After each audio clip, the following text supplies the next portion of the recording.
Bonjour monsieur l'abbé, merci d'être avec nous ce matin. Bonjour.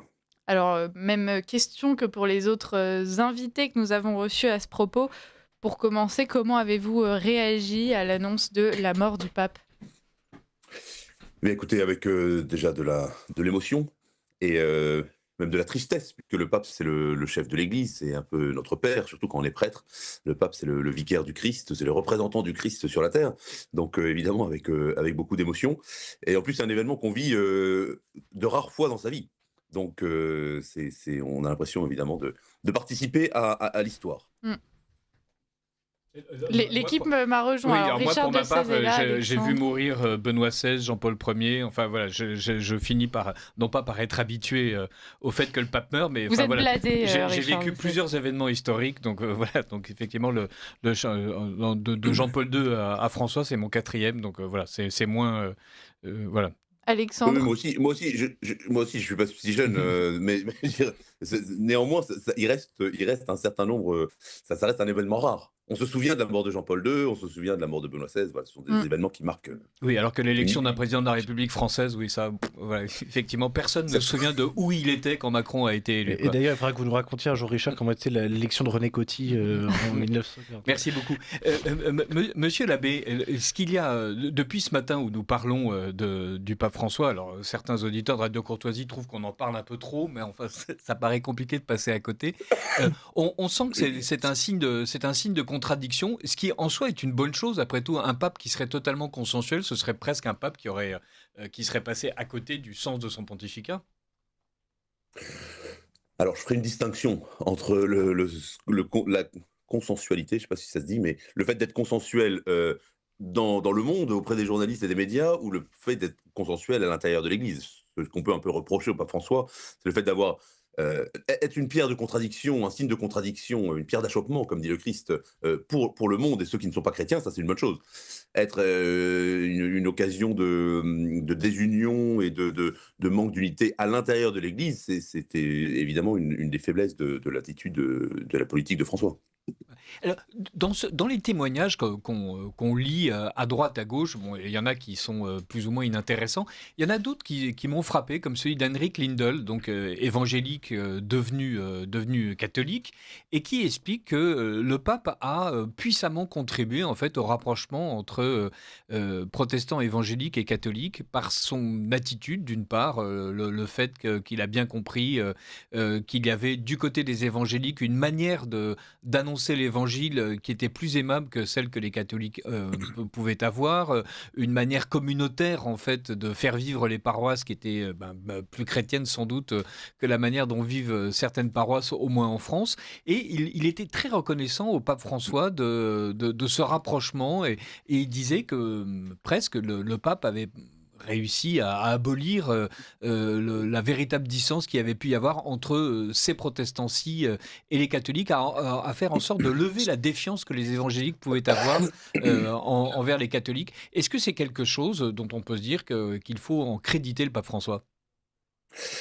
Oui, je pense que surtout, le lendemain de la mort de quelqu'un, il n'est pas le temps de régler des comptes. C'est plutôt le moment de rendre hommage et de souligner ce qui a été, beau, ce qui a été bon. Comme je le disais, le pape, c'est comme un père de famille. C'est-à-dire que si mon père a des défauts, avait des défauts, néanmoins, c'est pas la peine de les souligner à la radio et en public et de les manifester en premier lieu. Il faut plutôt manifester les belles choses et les points positifs évidemment du pontificat d'un pape. Mais ce que vous soulignez, moi je l'ai constaté aussi depuis le début de l'élection du pape François et jusqu'à récemment. Vous savez, comme prêtre, il y a, surtout habillé en prêtre extérieurement, il y a beaucoup, beaucoup de gens qui viennent, qui m'adressent la parole dans les transports en commun, etc. Et j'ai toujours été frappé par le fait que beaucoup de gens m'ont abordé dans les 10 dernières années en me disant: «Ah, le pape est super, on aime beaucoup le pape», etc. Et puis moi, j'ai pris l'habitude de répondre: «Mais est-ce que, grâce au pape, vous allez à la messe? Est-ce que vous êtes converti? Est-ce que vous êtes plus catholique? Est-ce que...» Et en général, c'était souvent les gens qui sont de l'extérieur qui disaient: «Le pape est super». Et je pense que là, c'est justement un peu une contradiction dans le sens où, oui, les gens à l'extérieur de l'Église, beaucoup disent: «Oui, le pape, a été super parce que» ou enfin, était un homme formidable parce qu'il a permis plus d'ouverture, plus de dialogue et cetera et ça, effectivement, il faut le souligner, il faut le créditer aux belles choses que le pape François a réalisées pendant son pontificat. Mais, si vous voulez, il y a aussi les zones d'ombre, dans le sens où quand il va en Asie, du Sud-Est et qu'il dit, que toutes les religions sont des chemins qui mènent vers Dieu, ça cause un trouble grave, dans le monde catholique et même aux oreilles de ceux qui ne sont pas catholiques. Ou quand, tous les épisodes de la Pachamama, de Luther, célébrés pour son 500e anniversaire, au Vatican, ce sont des choses qui restent ambiguës et même si elles ont pu faire plaisir à ceux qui ne sont pas catholiques, à quel prix? À quel prix?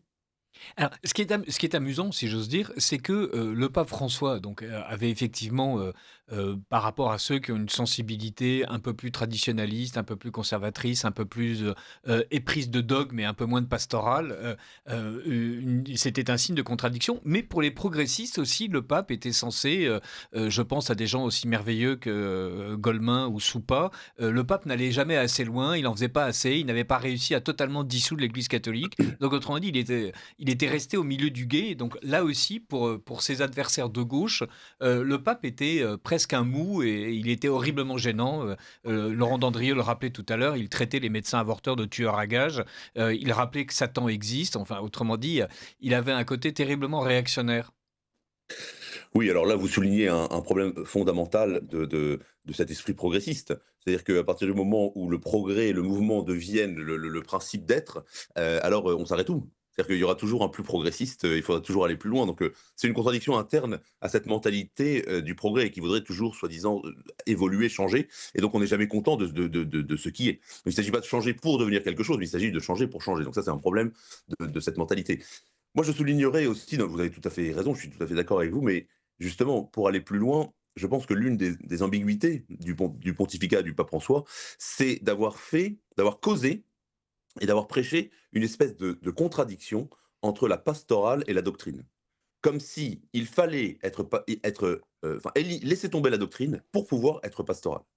Et je pense que ça, alors, il y a sûrement des causes théologiques, doctrinales et même psychologiques de cette attitude et ce qu'il a voulu incarner.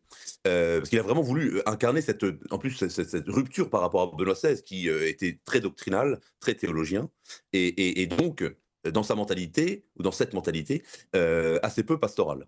Eh bien, je pense que le rôle du futur pape, ce sera précisément de réconcilier la doctrine et la pastorale. Et de montrer qu'en fait, il n'y a pas d'opposition.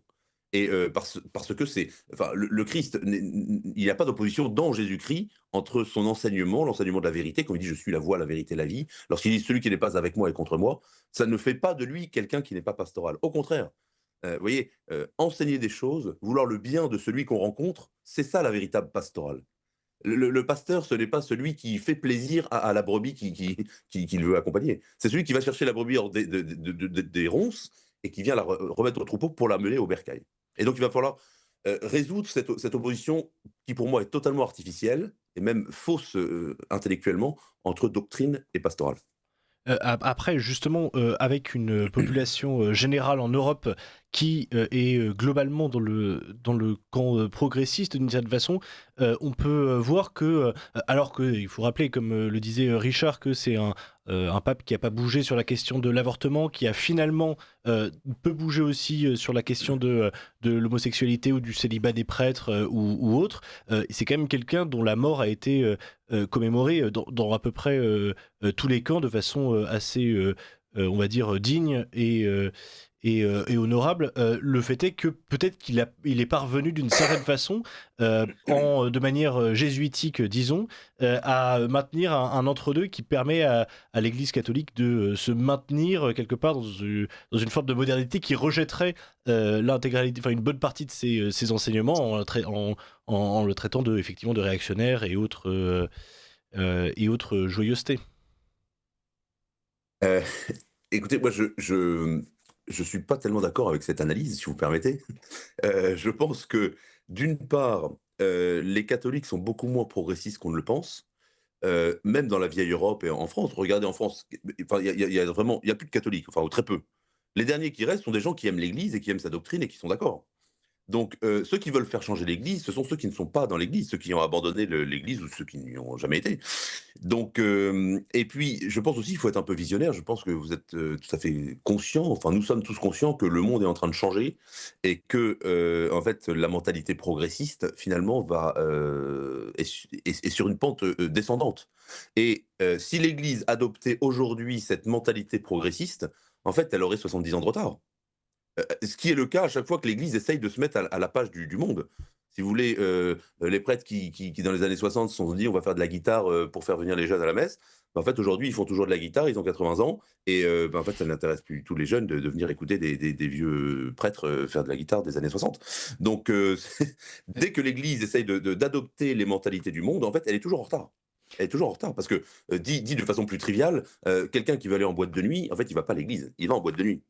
Donc l'Église n'est à la page que lorsqu'elle prêche les valeurs éternelles, les choses immobiles, immuables et ce qu'on ne trouve pas ailleurs. En fait, l'actualité de l'Église, c'est d'être inactuel. Ça m'amuse quand vous parlez de la Exactement. guitare, c'est que ma femme allait au catéchisme à Sablé-sur-Sarthe il y a un bon bout de temps, on va dire 40 ans, et 40 ans plus tard, on rentre dans l'église de Sablé-sur-Sarthe. C'était le même animateur avec la même guitare et les mêmes chants. Et Voilà. donc, voilà, Mais bien sûr. et voilà. Donc évidemment, l'assistance avait un peu changé, il y en avait beaucoup moins, mais sinon rien n'avait changé. Il était toujours absolument persuadé être à la page. Dans la manière dont le pape met en avant pastoral contre doctrine, et c'est vraiment quelque chose qu'il a théorisé dès le début, c'était les péchés de la curie, ce sont les péchés synodaux, la doctrine jetée comme une pierre, enfin bref, et tous ces péchés aberrants qu'on a vus apparaître. Il y avait l'idée justement de vouloir être actuel comme on l'était il y a 70 ans. C'est un homme du concile. Alors, vous avez raison, monsieur l'abbé, il faut éviter de dire du mal tout de suite, mais à défaut de dire du mal tout de suite, on peut peut-être déjà dresser le cadre d'une analyse percutante et précise de ce pontificat. Et est-ce qu'on peut considérer que le pape François, qui passait son temps à reprocher à une partie de l'Église d'être enfermé dans l'histoire et dans le passé, n'était pas lui-même, en fait, un homme totalement enfermé dans la révolution conciliariste des années 70? Alors, ça me semble être une question complexe parce que souvenez-vous, disons, moi-même qui suis très versé dans les questions théologiques et dans les questions du Concile, etc., du Concile Vatican II, de ses conséquences, et des, des, des, des suites souvent ou parfois désastreuses qui ont suivi le Concile, j'avais été très frappé dans les premiers temps du pape François du fait qu'il ne faisait jamais référence au Concile Vatican II. En particulier dans ses premiers discours, contrairement à Benoît XVI ou à Jean-Paul II qui citait le Concile Vatican II dans son intégralité, enfin pas son intégralité, mais enfin très régulièrement, le pape François ne citait dans ses premiers discours n'a jamais cité le Concile Vatican II. Et j'avais été très frappé par ça, en me disant mais pourquoi est-ce qu'il ne cite jamais le Concile? Un autre élément, par exemple, c'est la question de la messe traditionnelle qui évidemment me touche particulièrement, comme beaucoup de Français catholiques aujourd'hui. Pendant des années, le pape François ne s'est pas du tout opposé à la messe traditionnelle. Alors on a dit que c'est parce que comme Benoît XVI était encore vivant, il ne voulait pas s'y opposer. Finalement, le motu proprio Traditionis Custodes qui a brutalement rejeté les catholiques traditionnels dans un recoin de l'Église en leur demandant de disparaître en silence, a été fait du vivant de François. Du vivant de Benoît XVI, donc c'était un peu étonnant. Mais vous voyez, dans les premières années, en fait, le pape François ne s'est pas présenté immédiatement comme un progressiste qui aurait été un homme du concile contre une période antéconciliaire. Je pense que c'est plus compliqué que ça, dans le sens où le pape François est plutôt un homme de l'après-concile, ou de ce qu'on a appelé l'esprit du concile, contre la lettre du concile. Autant Jean-Paul II et Benoît XVI disaient il faut appliquer le Concile Vatican II, les textes, leurs doctrines, leurs affirmations avec rigueur, et cette rigueur sera conservatrice. Autant le pape François, lui, était plutôt dans une mentalité post-conciliaire qui, dès le départ, supposait que la doctrine était faite pour évoluer et que ce que le Concile Vatican II avait fait évoluer devait continuer à évoluer. Et d'où ces paradoxes, d'où ce côté un peu insaisissable de ces prises de position sur un certain nombre de sujets. Monsieur l'abbé, on a beaucoup parlé de ce pape qui était, il l'a dit dès ses premiers mots d'ailleurs, hein, il a expliqué la place qu'il voulait donner aux pauvres. Il s'est beaucoup concentré justement sur ces pays plus pauvres, les pays du Sud. Est-ce que, à force de vouloir ramener ces pays-là dans l'Église et leur donner une place prépondérante, il n'en aurait pas oublié, voire écrasé justement les plus vieux continents comme l'Europe par exemple, de tradition catholique? Oui, je crois même qu'il avait eu une expression, alors je sais plus si c'était au Parlement européen ou quelque chose comme ça, où il avait parlé d'une vieille femme stérile, quelque Mmh, chose comme ça, en parlant oui. de l'Europe. Ça avait été assez Pour justifier radical. qu'on devait accueillir justement l'immigration, parce qu'on avait besoin de cette immigration pour redevenir fertile, ce qui est quand même assez dérangeant comme image. Oui, clairement, clairement. Et puis je dirais sur un certain nombre de sujets, même la question de la pauvreté, bien sûr, ça c'est une très belle chose d'avoir que le pape soit vu, même par le public, par tout le monde, comme le pape qui va vers les pauvres. Je veux dire, ça c'est profondément chrétien. C'est une très belle chose. Il faut encore une fois souligner les beaux aspects. Mmh. Mais moi, ce que j'ai même trouvé un peu gênant dans cette attitude, c'est l'air de dire on va enfin se tourner vers les pauvres parce que les autres ne l'ont pas fait. Et je me souviens, par exemple, au Vatican, sous la place Saint-Pierre, alors désormais, il y a plein de gens qui dorment la nuit dans des tentes sous les colonnades de Saint-Pierre, en signe d'accueil des pauvres.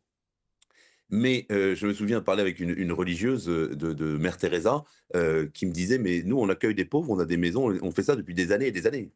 Et vous voyez, c'est-à-dire que le fait de manifester l'accueil des pauvres et d'en faire un principe, ce qui est encore une fois une très belle chose, et j'espère que le successeur de François continuera cette attention vers les plus faibles et ceux qui souffrent, mais en faire un principe politique qui, vous voyez, qui rejette ou qui prétend se détacher d'une autre partie de l'Église, ça crée une forme de contradiction et de scission qui me semble un peu, enfin tout à fait dommageable pour le bien de l'Église. Et pour la question des pays, des nouveaux pays, je veux dire, ou des pays d'autres continents par rapport à l'Europe, c'est un peu la même chose. C'est un peu la même chose. Pourquoi est-ce que pour prêter attention aux pays d'Afrique, d'Amérique, d'Asie, il faudrait nécessairement se détourner des vieux pays chrétiens? Mmh. Comme si, en plus, c'était la mentalité, ce qui a été souligné par les journalistes. Je ne dis pas que c'est le cas forcément du pape François, mais que c'est volontaire. Mais il y avait un peu cette idée, cette image donnée que enfin on s'intéressait aux autres parce que les prédécesseurs ne l'avaient pas fait.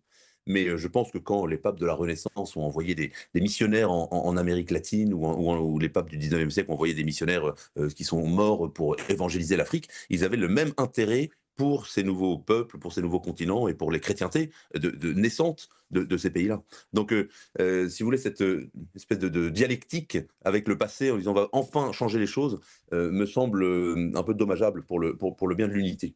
C'est même de l'ordre du narratif, comme on dirait aujourd'hui, des éléments de langage. Autrement dit, ça confine au mensonge. Parce qu'effectivement, l'Église catholique n'a pas attendu le pape François pour être universel et aller vers toutes les périphéries, y compris évangéliser le pôle Nord et le pôle Sud, sur l'intégralité des deux hémisphères et sous toutes les latitudes. Voilà, c'est grâce à l'Église catholique que des langues ont été formalisées pour la première fois, que des écritures ont été Oui, bien sûr. inventées. Enfin, bref, on est, on est bluffé. Et surtout, sur cette histoire des pauvres, il y a quelque chose de stupéfiant, c'est que le Seigneur nous dit que en fait, les pauvres sont déjà près de lui, précisément à cause de leur pauvreté. Et donc, vouloir aller vers les pauvres, c'est en fait délaisser la principale cible, qui sont les riches. Alors, le pape aurait mieux fait de passer sa vie à Davos en train d'évangéliser ceux qui sont en train de mettre en place la finance mondiale et le mondialisme. Le Et ceux pape... qui sont la cause de la pauvreté. voilà, Et ceux qui, voilà. ceux qui pourraient changer les choses. Oui. Alors que donc c'est facile d'aller vers les pauvres parce qu'en fait ils sont déjà prêts à accueillir le Christ qui est comme eux, alors que changer le cœur de pierre des riches, ça c'est un défi autrement plus important. Et puis je me souviens que il y a des belles phrases, que ce soit Jean-Paul II, que ce soit Mère Teresa, pour citer des auteurs récents, des chrétiens récents. La première des pauvretés, c'est le fait de ne pas connaître le Christ. Donc en fait, la pauvreté dans le sens de l'évangile, c'est pas simplement la pauvreté matérielle, ce sont aussi toutes les pauvretés humaines, etc. Donc oui, aller vers les autres. Je veux dire, encore une fois, j'essaye de. Il faut positiver, il faut voir les belles choses parce que le successeur de ce François devra capitaliser aussi sur ces cette réputation que le pape François a pu avoir, positive aux yeux de beaucoup. Et c'est, je pense que ce sera pour son successeur une occasion de faire des belles choses, de continuer de développer l'Église, et puis en renforçant la doctrine, encore une fois, de conserver cette attention aux plus faibles, et quelle que soit leur faiblesse. Quelle que soit leur faiblesse, que ce soit la faiblesse des riches, parce qu'un riche a autant besoin, a une pauvreté spirituelle aussi, Et même comme le les moins pauvre a une riches. pauvreté matérielle. Ce qu'on voit en Europe, c'est que, et donc particulièrement en France, c'est qu'on a cette pauvreté spirituelle aujourd'hui. C'est un sujet. On en parle régulièrement à notre antenne d'ailleurs. Oui, tout à fait. Alors ça, pour revenir effectivement sur la question de l'Europe, on est un peu parti sur la pauvreté. Pour revenir à la question de l'Europe, ce qui est clair, c'est que notre pauvreté, notre souffrance aujourd'hui, et qu'il faudra que le successeur de François prenne vraiment à bras le corps, c'est l'absence de spiritualité. C'est-à-dire que ce monde matérialiste, individualiste, qui vit dans un confort extrême, en fait, bah, lui est vraiment pauvre de Dieu, est Mm. vraiment pauvre de toute spiritualité, de toute transcendance, et il va vers sa ruine, et il va vers la mort. Et donc, prenons en compte cette pauvreté spirituelle et même intellectuelle, j'allais dire, cette pauvreté humaine, qui est gavée de richesses matérielles et de plaisir. Prenons en compte cette pauvreté, et voilà, il est temps, il est urgent. Et d'ailleurs, le renouveau de la foi dont vous avez parlé, dont beaucoup ont parlé là à Pâques, avec toute une jeunesse qui se tourne vers la foi, eh bien, est le signe que ce n'est pas fini, et que il y a un renouveau qui va advenir, un renouveau véritablement spirituel. Et alors, pour rester dans la positivité à propos du pape François, il y a aussi un aspect dont on n'a pas encore parlé, qui est son Laudato Si, son encyclique sur le sujet de l'écologie, et justement qui avait fait grand bruit à l'époque, justement pour reprendre l'excellente formule de Richard, par l'actualité de son inactualité aussi, où il réaffirmait en fait les principes de l'écologie intégrale, et pour le coup c'est un texte qui avait fait à peu près l'unanimité tout de même. Oui, je suis un peu plus Merci, dubitatif. merci Monsieur l'abbé. Il y a des choses à dire contre Laudato Si. Oui, non, clairement, je ne suis pas sûr que le Laudato Si, déjà, ait marqué véritablement. Moi, j'avoue, j'étais un peu déçu, parce que je pense que l'écologie est une vraie question chrétienne, que le soin de la terre et du don de Dieu, que Dieu a fait aux hommes, est une véritable question, et c'est une question de responsabilité, une question de considération de la création, une question théologique finalement. Et je regrette qu'elle ait été traitée un peu avec le vocabulaire du monde, avec l'esprit du monde, en essayant de faire aussi bien que Davos, et que les grands congrès internationaux qui spécialisent de l'écologie. Donc, et puis parler des choses du GIEC et de choses comme ça, si vous voulez. Moi, je pense que il aurait été plus profitable à l'humanité de donner une vision théologique euh, profondément chrétienne, claire, parce que de fait, elle existe, cette vision chrétienne. Je ne dis pas qu'elle n'existe pas dans Laudato Si, mais elle est un peu secondaire, alors que je pense que l'humanité aurait gagné à parler de Dieu dans le cadre de cette question de l'écologie. Et puis, d'un autre côté aussi, il y a eu quand même un certain nombre d'ambiguïtés avec cette question de la Pachamama, de la terre mère, des idées qui sont là, pour le coup, profondément anti-chrétiennes. Et comme si vous voulez, ce qui est ressorti, c'est que en fait, la religion devait changer parce que désormais, on allait prendre en considération la terre.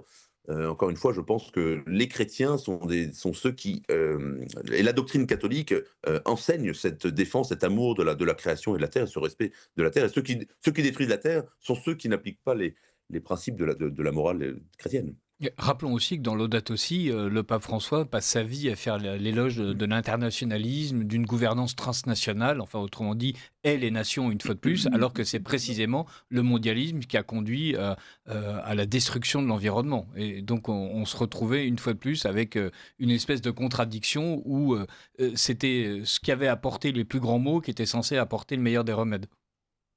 Oui, oui, tout à fait. Vous avez tout à fait raison. Et puis sur d'autres points aussi, disons que cette espèce d'admiration pour le mondialisme, pour ces puissants, est toujours un peu étonnante.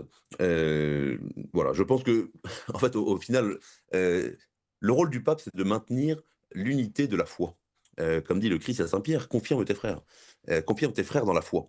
Et que le pape, quand il se risque à faire de la politique et à vouloir changer le monde selon des critères humains, eh bien, nécessairement, il ne fait pas l'unité et nécessairement, il engage l'Église dans une voie qui n'est pas véritablement la sienne. Alors, des papes qui ont fait de la politique au cours de l'histoire, il y en a eu un tas. Mais voilà, c'est plus ou moins heureux.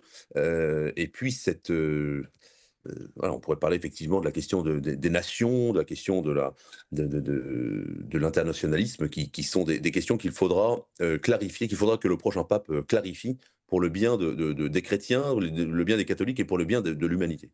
Et effectivement, ce pape s'est énormément exprimé sur tous les sujets d'actualité. On l'a rappelé ce matin, il tenait régulièrement des conférences de presse. Il s'exprimait par voie orale presque autant qu'à l'écrit, ce qui était quand même assez nouveau. Est-ce que vous pensez que le prochain pape devrait faire preuve de plus de retenue, malgré de toute façon ce rôle politique qu'a de fait un pape? Je ne sais pas si vous avez vu, ça va vous choquer peut-être, mais je ne sais pas si vous avez vu une série qui s'appelle The Young Pope. J'en ai entendu Euh, parler. Et j'en ai entendu du bien où- d'ailleurs. alors oui, alors j'ai pas tout regardé, j'ai regardé juste le début, mais c'est très intéressant. Ça commence par l'élection d'un nouveau pape. Et c'est Jude Law qui joue ce nouveau pape.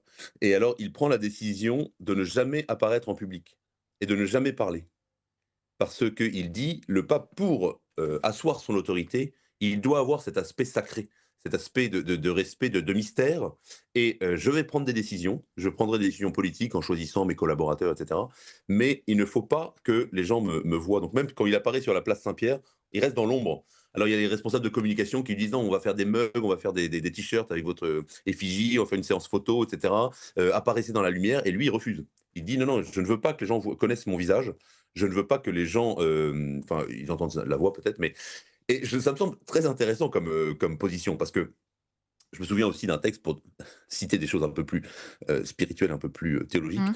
En d'un texte 30 secondes, malheureusement. de l'abbé Berthe, tout à fait, donc il disait, attends, c'est un vieux prêtre, un vieux théologien de l'époque du Concile, qui disait, quand il était enfant, donc il était en Bretagne, près de Quimper, il disait, nous étions tous catholiques, nous n'avions jamais vu le pape, nous ne l'avions jamais rencontré, et pourtant, nous, enfants, on aurait été prêts à donner notre vie pour lui. Mmh. Parce que le pape, c'est bien plus qu'une personne. Le pape, c'est l'unité, le principe d'unité d'1,5 milliard de catholiques dans le monde. Et donc, je pense effectivement que c'est un peu ça qu'il faut retrouver. Une papauté fondée sur la doctrine et sur l'enseignement, sur la tradition et sur la permanence, sur l'intemporalité, plutôt qu'une personne qui concentre sur lui des choix personnels et des idées plus personnelles. Et on finit sur ces mots. Merci beaucoup, monsieur l'abbé Mathieu Raffray, d'avoir été avec nous ce matin. On vous souhaite Merci à de vous. belles prières pour la suite. Et puis, on continue à suivre ce sujet. On vous recevra peut-être à nouveau. À très bientôt.